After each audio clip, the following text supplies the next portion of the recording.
Hello fellow map makers and welcome to another live map making session. I hope everything is okay with the sound, the display looks good and that you can hear me. A few people are apparently viewing. Chat is still a bit slow, but I hope people will say hi if they drop in and we'll get a few viewers. Otherwise, this will always be available for later viewing. I'm Ralph Schermann of Fantasy Software, and tonight I want to show you the latest annual issue that we've published on the 1st of December. And that is set up to allow you to create tileable wilderness maps, basically little small square tiles of maps that you can put together in various configurations and can easily use to easily build battle maps for virtual tabletops or print them. And yes, Remy, I think I can consider you people, but I just got an eye on the chat here. All right, so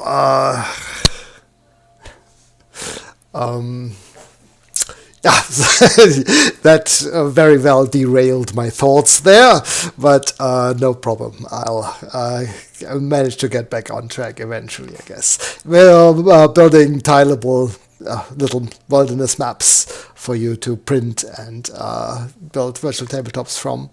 And I wanted to show you how to use them and how to use the template we've set up to make that quick and easy, and export that and put it together with other map tiles, and so you can expand the little example collection we have in the annual. All right, so let's get going. I've got the example map up, and you can see two tiles here on the map. If I zoom out a bit, you'll see both of the tiles here. Let's erase the text I've created because I want to use this map again later. And we've used Sue Daniels' Forest Trail style from last year's Cartographer's Annual as the basis for this specialized setup, and you can see the beautiful texture and symbols that she created for that, and they make wonderful little scenes, and you can see the high detail of the bitmaps when I zoom in here. And there's certainly even more possible with this style, as you might see from the example maps that were done specifically for this style. But this is basically a bit of a reduced setup, so to make it really easy and quick to create these mapping tiles. Alright, so let's see how we go about that. As usual, we start up out by clicking the new map button up here on the file toolbar. Can save our current map, and the map type is going to be dungeons. We're also going to decide settings myself, though we won't be changing much here in the setup. And here's our wilderness tile setup, both metric and normal version, and imperial version. I'm going to use that one. I'm going to go click next. And you'll notice something a bit special. The preview you see already has some strange lines on them. These are for reference, where to connect to other things on the map. And you can't actually change the dimensions of this tile. That's so they all have the same size and fit together, can be rotated in various ways. And so we've decided to make them these a fixed size. We can, of course, put in normal title and everything. We certainly don't need any map titles or any text or compass rose on the map, nor a scale bar. We could change the map background here to grass, for example, but since I do want the dirt background as on some of the edges, as you can see here on the path and along the stream, we do have some of that, so I'm going to use this as my background. And so I'm fine without changing anything, and I'm just going to click finish. And let's go to our video folder, fantasy streams, wilderness tiles, and let's put the annual number in front. That's Cartographer's annual 204, and we're going to make this stream source with cliff. I do want to build basically the source of a stream underneath a little cliff that will allow me to show you two different connecting parts basically of the tile, and it does give a nice end or beginning to a stream we put on the map with cliff. There we are, and here's my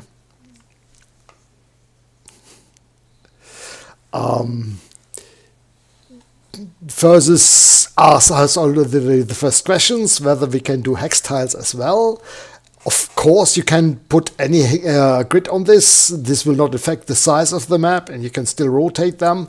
But since hex grids do align in two different ways, you will not be able to, if you put the hex grid on the tile itself and use it for printing, you will not be able to rotate it in all directions and still have the hex grid fit. That's just a feature or problem of a hex grid. But we can always put the hex grid over an already assembled map, which I'm going to show you at the end, I hope. And so we're not bothered about that. And if you're exporting for use in Virtual Tabletop, I recommend not using the grid anyway and put the grid on in the Virtual Tabletop. Almost all Virtual Tabletop software nowadays can put its own grid on the map, so there's no need to do that in Campaign Cartographer. Okay, so Chris says, I think he means a tile that is hex-shaped, not a hex grid. Certainly possible, but not exactly with the setup. You'd have to build your own tile for that, your own template. Certainly possible, but a bit beyond the scope of tonight's live map making session. All right, so I've got the blank tile here. I've got the grid showing as well. I can always hide that later for export. For the moment, I'll keep it because it also helps with setting up the stuff. And I do want to put a stream down first, or at least part of a stream. And if I take a look at my water tiles, I've got different streams set up here, and for the existing tiles, I've used a 10-foot stream, and I want to put that in. And to do that, I put turn on snap on the grip here, and I want to start down here on the green line, and this is set up so if I use F5, the endpoint modifier on that. Oh, and I don't hit the actually hit the map border. It attaches here, and so I'm exactly on the middle of this tile. That makes sure the streams align across several tiles, and I do want to have the stream running into the tile in a straight line, otherwise there will be a strange bit of corner if I connect the tiles. So therefore I put down a couple of points, one in the right on the edge of the tile and one more in a little bit in, and this will mean where the stream crosses the edge of the tile, it will be perpendicular to the 90-degree angle to the edge. After that, I can turn off snap, and since it's a natural stream, will not absolutely run straight. Normally, I can put in a bit of a bend, and since I'm not going to the end of the tile up there anyway, let's just put it in here there for the moment. And it does look a bit weird at the moment. That's because we don't have a riverbed for this yet, but this is just so we do know where we want our where we have our stream. Because next up I do want to put in the cliff and then build a pool that sits underneath the cliff. And for that we are going to load up the cave symbols, and there we do have some banks and cliff symbols in here. For the cliff in this set I've used the bank symbol, actually the narrow one, because that way it doesn't take up so much space in the fairly small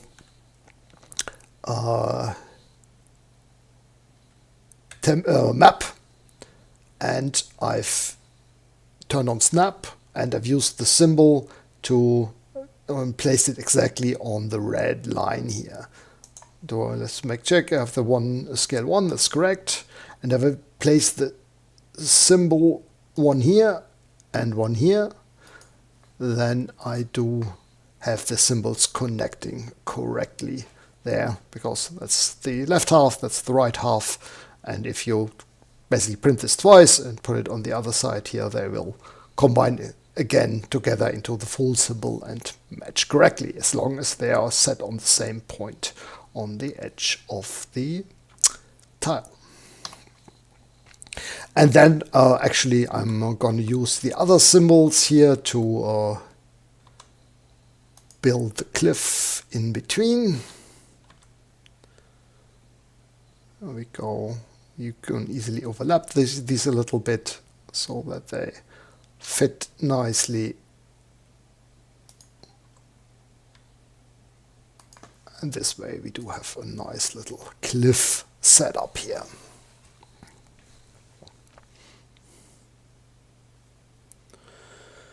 All right, and then next up I want to build the water into the pool up here. Thinking I might even make this section of the river a bit smaller, so I can more easily show that it's a spring. It doesn't start quite so wide. For that I'm just gonna trim this a little bit, and I'm thinking, yeah, the problem is that my buttons are off here to the bottom. So what I'm gonna do is I'm trim this entity and to about here, so don't need the white stream quite as far into the tile. Next up I'm going to grab the water, and this time I'm just going to use the default water. And let's see, I'm not sure my cliff symbols are actually above the water here, but we can always change that later. I'm going to turn off snap, and then I'm going to build a little pool here, combining the water.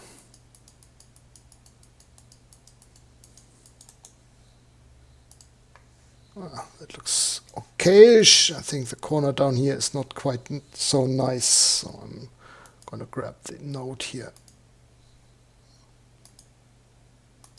Yeah, there's a displacement effect on this that can make it a little bit hard to grab the actual edge of the polygon. Or I might have layers frozen. No, I don't have layers frozen, so we'll pin this.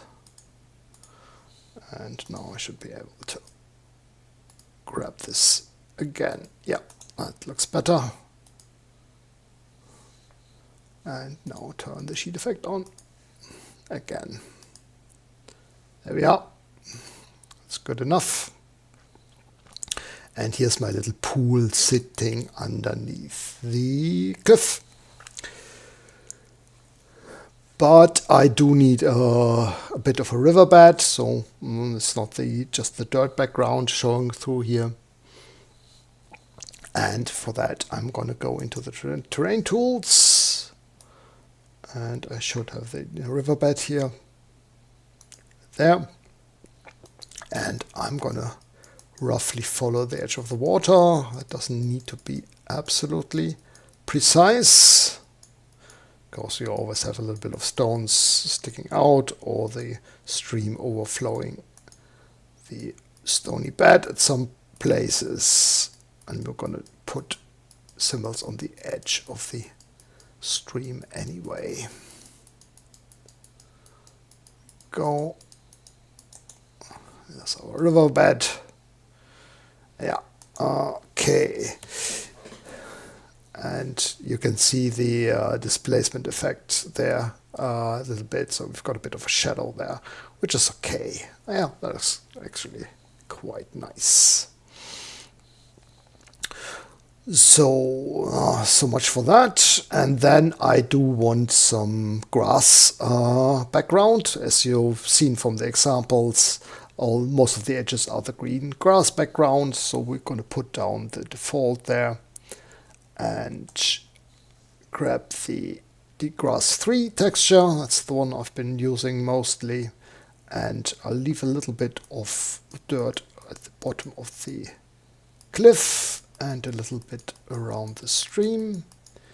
I could check the other tiles and try to match the green and dirt textures exactly. So, but I'm not too bothered about that. If there's a little bit of a disconnect between the edges of the tiles, that's not so important for me, but I might want to put a little bit more space between the edge and my grass, so the edge fade effect is not visible.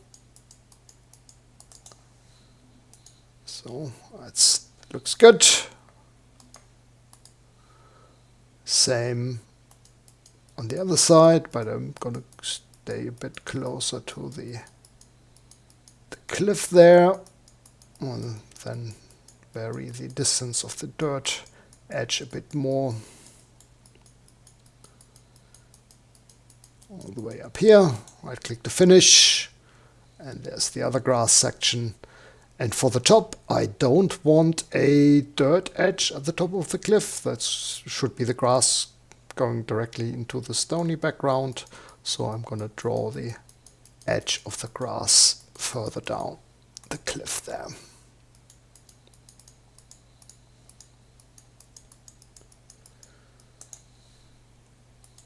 And there's my general layout of the tile done. And then from let's go to the details of the tile. First off, I do want to vary the grass background a bit, and I do have several options for that. I could go in and, not in this, from these two, put in other grass textures, overlapping the other one, and putting them on other grass sheets. But we do have an easier option if we go into the skirmish symbols and take the skirmish terrain option here. We do have the nice grass patches in different colors, and these can be used to do a nice and easy variation. This is the center one is grass 3 is the same color as the one, so if you put one of those down, as you can see, we will hardly notice that there's a symbol at all because it has the same texture. But if we take this slightly lighter version, we can put this up on the higher ground here and make that a little bit lighter. You will overlap this a little bit, so but you'd have to zoom in very closely if you're connecting that to other tiles to actually notice much of that. So the top is a little bit lighter, and then we're going to take the darker patches to put some of these down at the bottom. Also the darkest one here. You can overlap these symbols just as well. There we go. And then I do want to put in a couple moss patches, which are a lot darker in color. And there we already have some nice variation in the texture of the map. You can also go in and could put in some dirt patches here from this one to vary the dirt a little bit. Let's see, are they actually below the grass patches? Yeah, they're below the vegetation patches, so that's good. But there, just for some slight color variations. Might even put a dirt patch here on top, but no, I'm good with that. Now what I've been using all across this maps just to give a bit more of an foresty impression is put some leaves on the ground. They go on symbols flat, and they'll just give this a nice natural feel that stuff is lying around, fallen trees,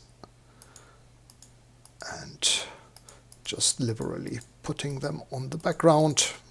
Gonna even have some floating on the water, and put a few on top.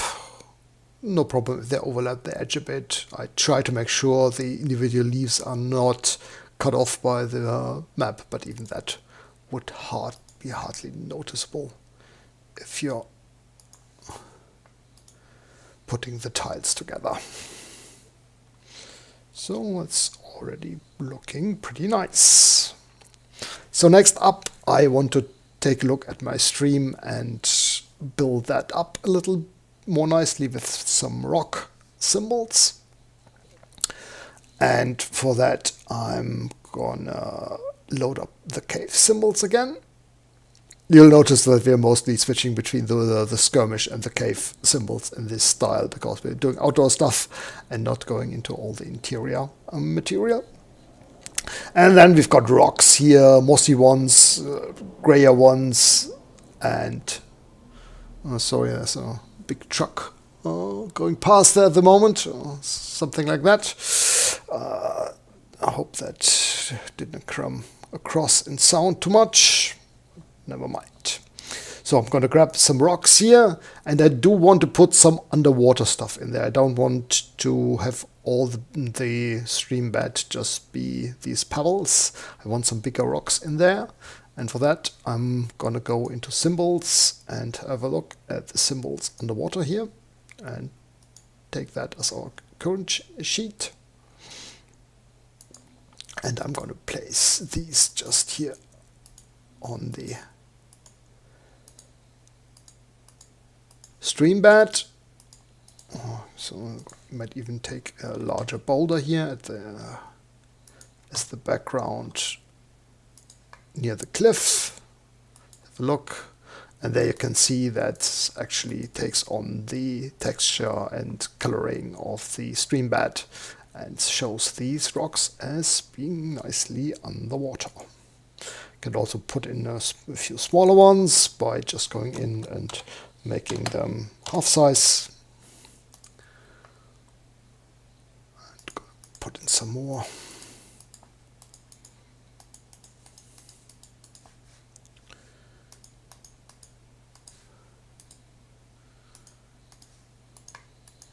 I quite like the effect. What I now try to avoid here is overlapping the edge of the water stream, because the symbol is fairly large.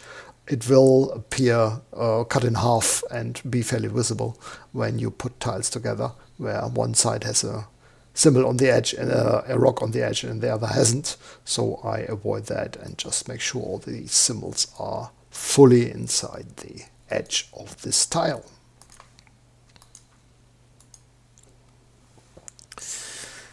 All right, and then let's build up a little bit of stones on top of the water, also on the edge. And there I'm going to simply go to the next sheet, and I'm going to do some low rocks next. So let's take some boulders first, sitting some here on top of the boulders. Or edge of the cliff, rotate them, make them a little bit smaller perhaps. There we are. And then the rocks, and place some of them along the edge of the stream.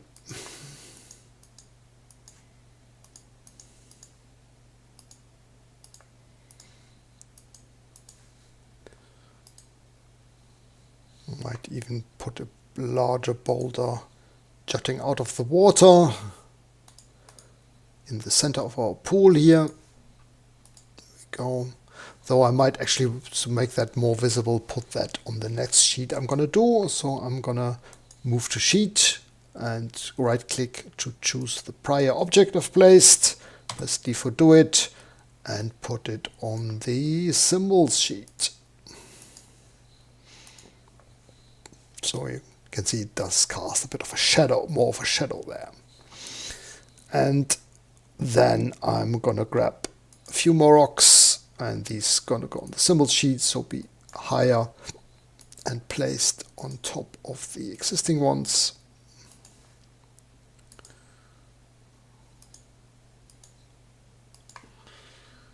And I might even, do I want to put a boulder on here? Yes, there we go. And so we get the impression of a bit of a rock fall there and the water coming out of the cliff face and collecting at the bottom. Okay, quite nice. I like how the stream looks so far. And so next up I want to show some trees. Because I'm imagining this is woodland or forest with trees. And then I'm gonna load the skirmish catalog, but the vegetation ones this time. And we do have some trees, fallen trees, roots, and so on. The problem if I just take a tree, let's grab a tree here and place it on the map. Trees are large and they cover a lot of space, and theoretically in overhead view you wouldn't see anything beneath them. That's not very practical for a battle map, because actually people are moving below the trees mostly, and you want to see the ground between the trees, beneath the trees.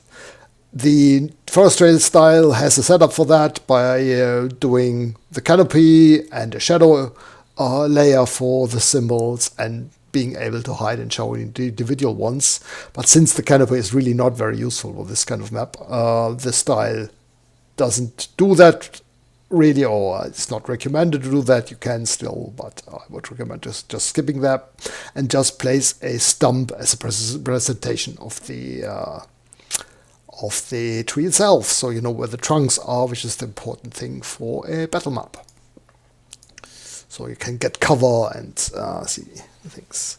And conveniently, the roots all have a spot showing where the actual tree trunk is, and I'm going to use them to place some trees. They go onto the symbols root sheet by themselves. There we go, place one here, and this is a bit large, but I can place one here on top of the cliff with the roofs growing across the edge of the cliff, and another one. Let's see, I want to rotate that up here. Again, no problem if the outer edge overlaps the tile edge a little bit. It's looking pretty good. And do I want to have another large tree somewhere here? Oh, that extends quite a lot, but I think I like it here. There we go.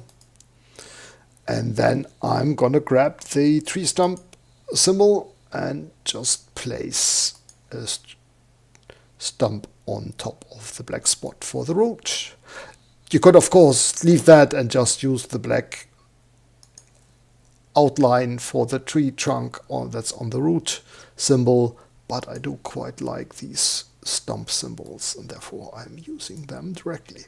And you'll see that they'll darken the area around them a little bit with a glow effect, so just show a little bit of the shadow of the trees. But that's just a minor one. Okay, so that's the trees placed on the map. And next up, I want to go for, basically I'm building up the undergrowth now from the bottom up. So I'm going to go for some weeds next. So let's have a look here. We have weed symbols, and these should go on symbols flat because I don't want to have them casting really any shadows at all. And I'm just using them to add a little bit more color to the map. Place them in spots. There might be some good spots here at the bottom of the cliff, but we also want some at the top. Go. And next I want to place some mushrooms. Oh, am I still on symbols low? Did I? Or was that? Ah, I didn't actually switch the... I just highlighted it. I didn't set the active mark. So let's see what I placed up here. And I'm going to hide everything. Just keep the symbols flat. Sheet up. But no, it did do it. No, I didn't do it wrong because I'm placed stuff on the symbols low sheet. There we go.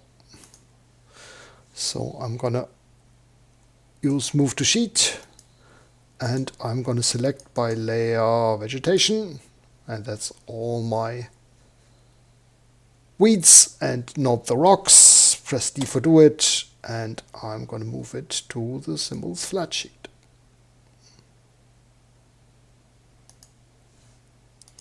Show everything again. And I still want to place the mushrooms on symbols flat.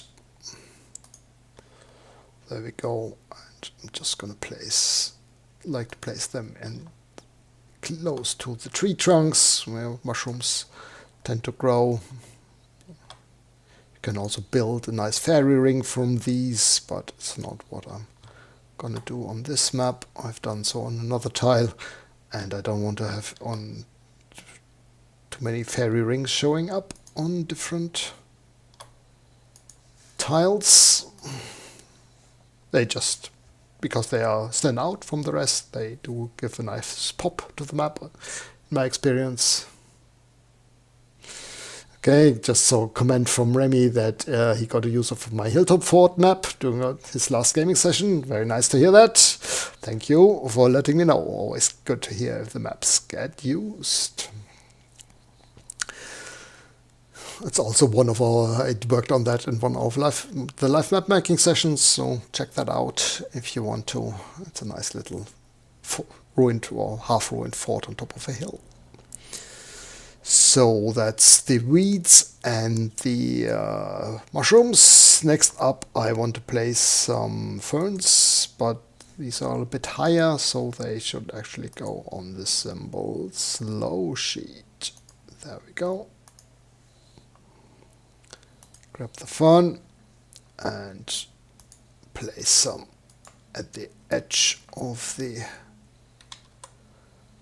cliff down here. Imagine the stream bank quite overgrown.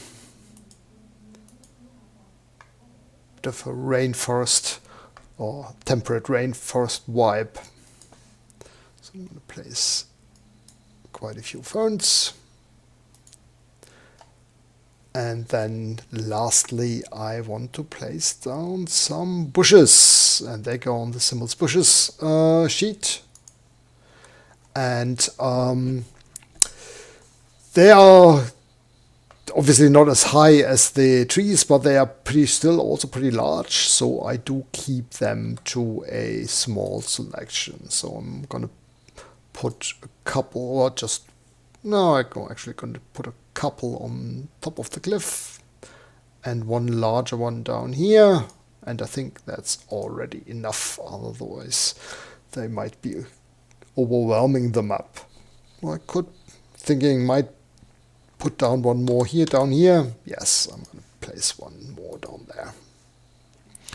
And through the shadows and the highlights of the bushes, you do quite nicely get a bit of a 3D feel on the map. course, if you're rotating the map, the drop shadows will not always go into the same direction if you have several tiles that are rotated in different angles.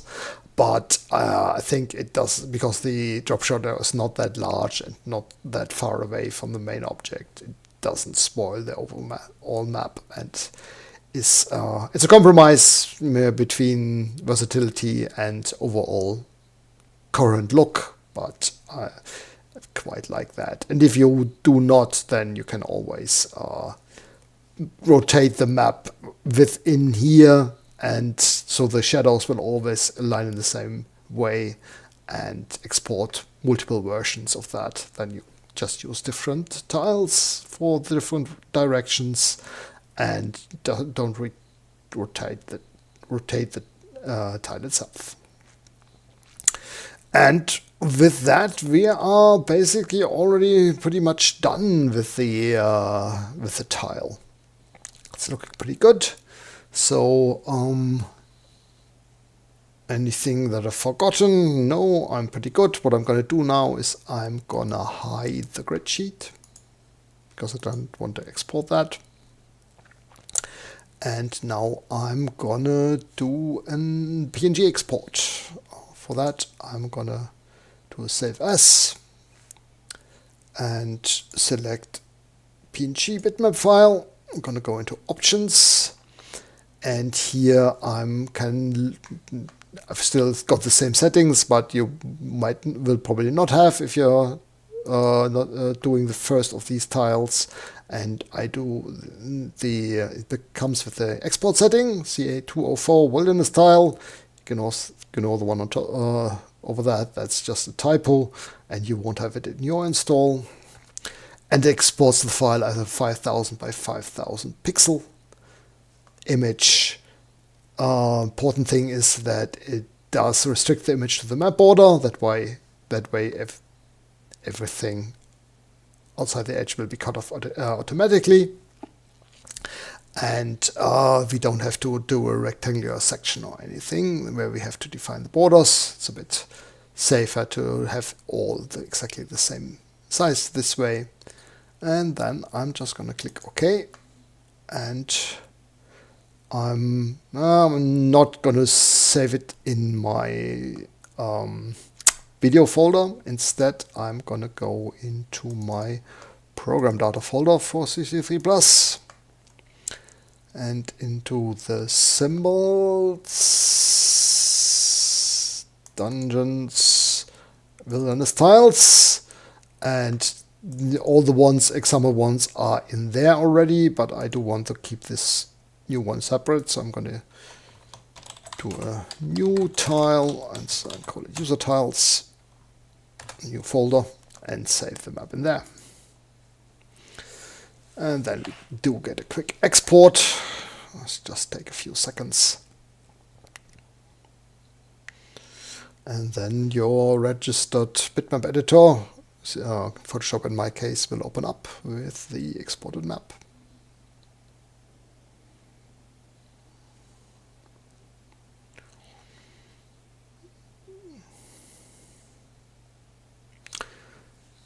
It's 5000 by 5000 pixel is a very high resolution. I've just done that to do the originals by Sue justice. Otherwise, you will lose some definition in them. It's really, especially if you're using it on the computer, it's not necessary to have that resolution of 2500 by 2500 will probably be enough.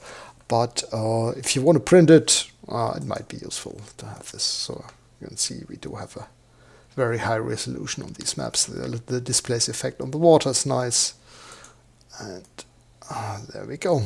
And you see the edge is all correct, no whites and so on. We do have placed some leaves here on the border, but that's not going to be a big deal.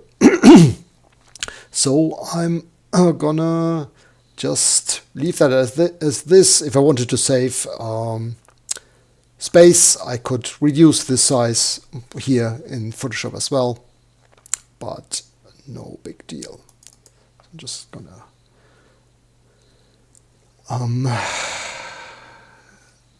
close that again.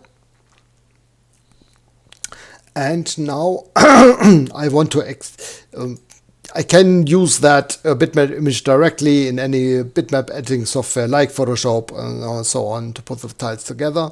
But I do also want to use Campaign Cartographer to assemble the tiles, because I'm comfortable with it and it's quick and easy if you set them up as symbols. And for that, I'm gonna load the symbol catalog that we've created for this, again in the program data folder, C3 plus, symbols, dungeons, wilderness tiles, and here my wilderness tiles. Let's see, all the example maps are just as simple squares in there. So they're just bitmaps, no sheet effects applied to them then anymore, so they're all integrated in the tiles. So no special things you have to do with them. And I want to just add the existing one. So I'm going to go into symbols, import PNGs. I'm going to browse to my user tiles here. Just select this one. And my resolution, I know I've got 5000 pixel and my tile is 50 feet wide and high. That means I have a resolution of 100 pixel per foot. I want to create other resolutions because the tiles are so large. It can be useful that Campaign Cartographer doesn't always have to display the highest resolution of them. And the insertion symbol relation is in the center. And I'm just going to do OK.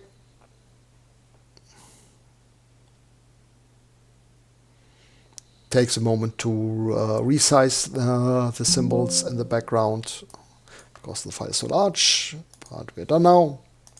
If I do a right click here, you'll see I've got the stream source here as the last symbol in the list. Also, if I go to the symbol manager, stream source, and I just want to make sure that where they are placed, they place them on the background sheet here. Everything else, no other special options. So I'm just gonna go in, select my new symbol, click options, and use force sheets on the same setting. There we are. Okay, save this. And now I'm going to load up my original example map that I had open when I started the map. Here are my symbols, and I just sorry, I've got a bit of a voice problem here. Sorry about that. And so the catalog gets loaded automatically with that, and we should see the stream here at the bottom. And the example map is set up with a grid that should be in there with just a 50-foot one snap. So the tiles all get in their correct position. A bit rotated, weirdly, but we can now use the arrow keys to rotate it in this correct. Oh, my samples are set up a bit halfway point, so I do need to edit my snap grid a little bit. I'm just gonna make it 2 snaps, so I should be able to match the symbols here together correctly. I just need to rotate it correctly. If I can find my rotation. No, I'm still. Why are my symbols so weirdly set up?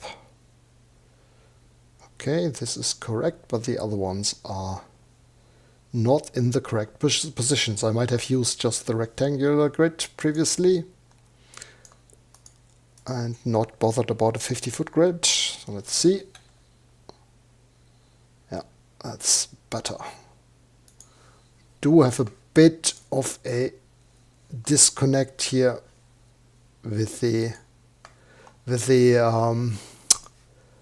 displace effect, so I should probably put this on the other side of the symbols here.